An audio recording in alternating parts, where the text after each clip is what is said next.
Alhamdulillah ya. Nah, karena sekarang masih pagi nih, Ibu ingin bertanya ke kalian. Kalian biasanya kalau misalkan hari libur nih ya, hari libur kayak misal Sabtu atau Minggu atau mungkin tanggal-tanggal merah, kalian biasanya melakukan aktivitas apa di rumah? Mager bu, tiduran. Yang lain? Nyapu. Ada Nyuci lagi? sih bu, nyuci. Belajar bu. Oh. Bersih bu. Jaya gimana kalau hari libur?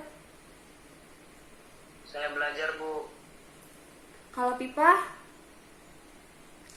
Kita mah nyapu bu, rebahan dan gitu. Kalian ada yang suka olahraga nggak kalau tiap hari libur? Kalau paksa baru bu, kalau nggak ada yang ajak baru, tapi habis itu jajan bu. Oh, tadi maaf tuh gimana? Olahraga pagi. Oke, terima kasih jawabannya ya. Baik, terima kasih anak-anak. Melihat dari jawaban kalian tadi, nah kelihatannya kan aktivitas yang kalian lakukan itu cukup berat ya, cukup melelahkan gitu, dan mungkin bisa apa ya, bikin kalian sesak nggak sih kalau misalkan kalian terlalu berlebihan melakukannya gitu? Gimana? Iya ibu. Yang ada lagi? Ibu rasa sama ya jawabannya. Nah, kalian ada yang tahu tidak? Ya, bisa dilanjut? Iya bu, kalau bisa. Nah, lanjut ya. Nah, adakah kalian, di antara kalian yang mengetahui kenapa kita bisa merasakan sesak ketika kita melakukan aktivitas yang terlalu berlebihan?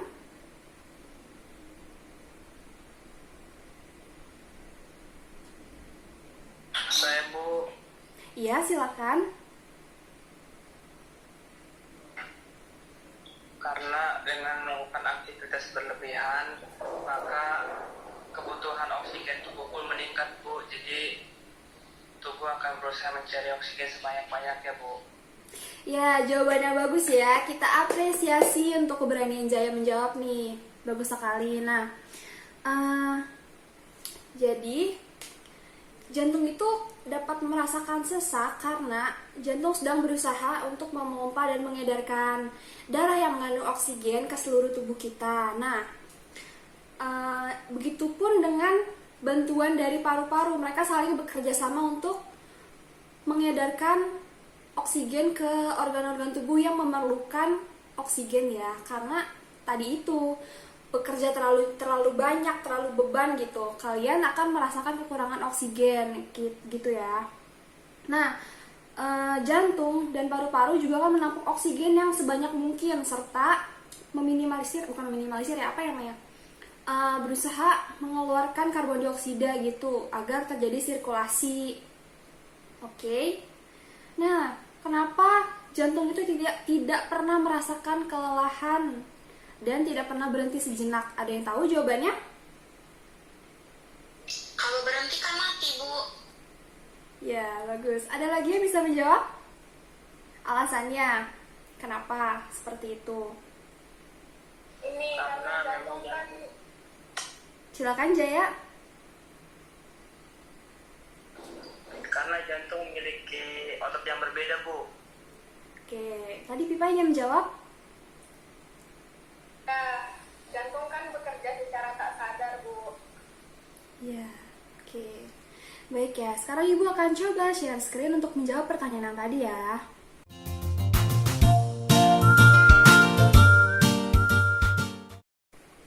Oke anak-anak, Ibu selanjutnya akan menampilkan presentasi terkait jawabannya tadi. Jadi, jantung itu memiliki selaput, nah yang disebut perikardium. Oke, nah di dalam perikardium ini terdapat cairan yang terus dihasilkan dan berfungsi untuk melumasi jantung.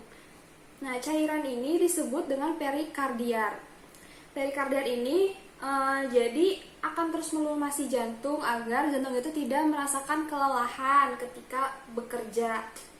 Cukup bisa dimengerti?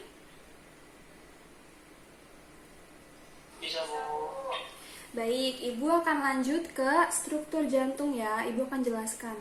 Sebentar. Nah, baik.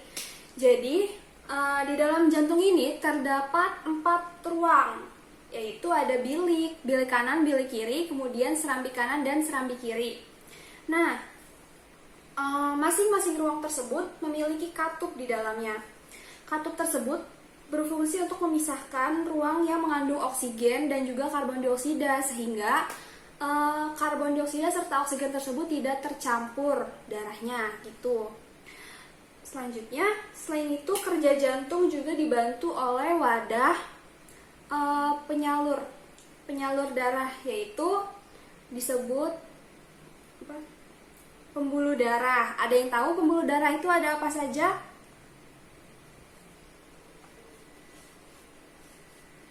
Arteri dan vena, Bu. Selain itu, Arteri dan vena. ya cukup tepat ya, tapi Ibu tambahkan lagi bahwa ada pembuluh kapiler. Nah, adapun fungsinya, sebentar. Udah berpindah belum?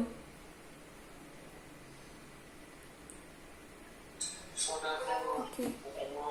Nah, adapun untuk fungsinya yaitu pembuluh darah arteri itu berfungsi untuk mengedarkan oksigen. Jadi membawa oksigen dari jantung ke seluruh tubuh kita. Kemudian ada pembuluh darah kapiler nih. Pembuluh darah tersebut akan berfungsi sebagai tempat pertukarannya gas oksigen dan juga karbon dioksida. Kemudian pembuluh darah vena akan membawa seluruh darah yang mengandung karbon dioksida untuk kembali ke dalam jantung. Seperti itu, cukup dimengerti?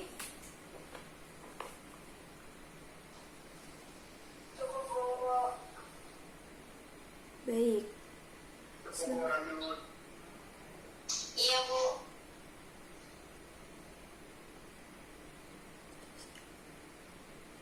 Oke, selanjutnya, jika cukup dimengerti, sekarang Ibu akan mengelompokkan kalian ke dalam breakout room. Nah, tugasnya ngapain nih di breakout room? Nah, tugasnya adalah untuk mendiskusikan terkait video pembelajaran yang tadi sudah Ibu tampilkan. Kemudian, hal-hal yang tadi Ibu sampaikan juga bisa disusun per poin ya. Nah, kalian juga boleh menggunakan literatur yang terpercaya seperti artikel ilmiah ataupun jurnal ilmiah. Kemudian kalian mencatat poin-poin pentingnya saja. Oke. Durasi diskusi dilakukan selama 7 menit. Nah, dimulai dari sekarang ya. Sebentar.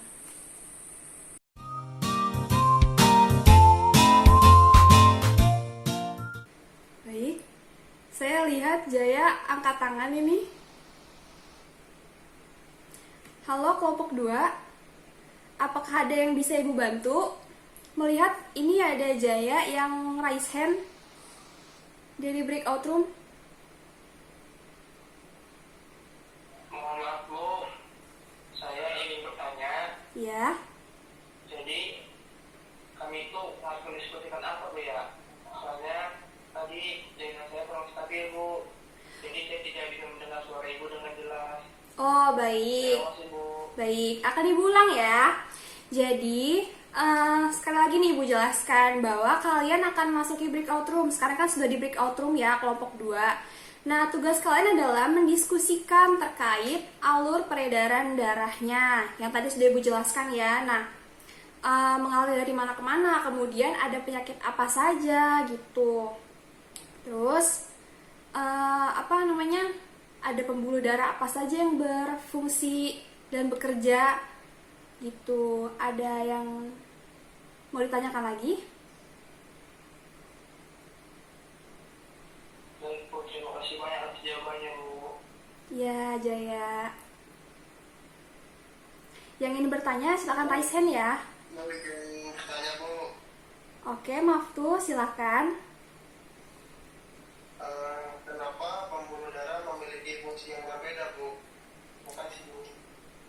Nah, baik. Jadi, perbedaan fungsi pembuluh darah ini juga disebabkan karena struktur dari pembuluh darah tersebut juga berbeda. Misalnya seperti pada pembuluh darah arteri nih anak-anak.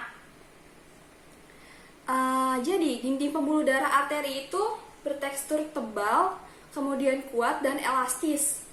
Nah, fungsi tersebut berguna untuk membawa darah dari jantung ke seluruh tubuh gitu. Kemudian ada juga pembuluh darah vena nih anak-anak.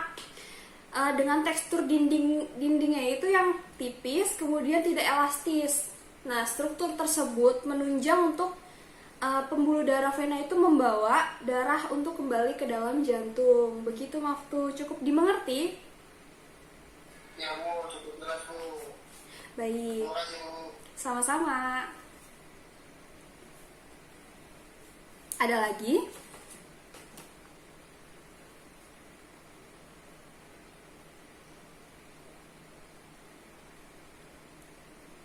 Halo, Ayu.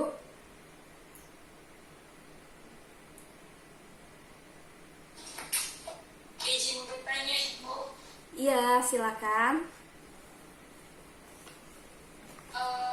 kenapa pada manusia itu terjadi stroke? Soalnya saya sering melihat gitu Bu. Oke, baik. Sebentar. Jadi, pertanyaan yang sangat bagus ya dari Ayu ini karena cukup terpikirkan gitu ya ke depannya. Nah, jadi gini anak-anak, stroke itu disebabkan karena adanya timbunan lemak berlebih pada pembuluh darah arteri gitu.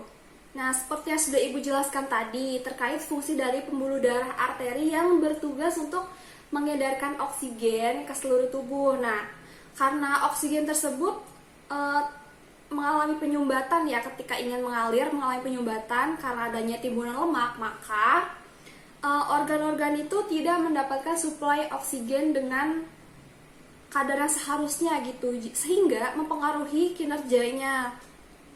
Bisa dibilang juga organ-organ tersebut mengalami kelumpuhan kerja atau yang lebih kita kenal dengan stroke. Begitu Ayu.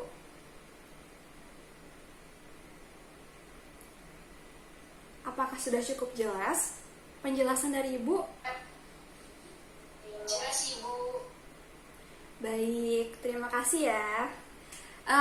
Selanjutnya kalian akan melakukan presentasi secara acak ya di room besar ya. Baik Bu. Oke, baik.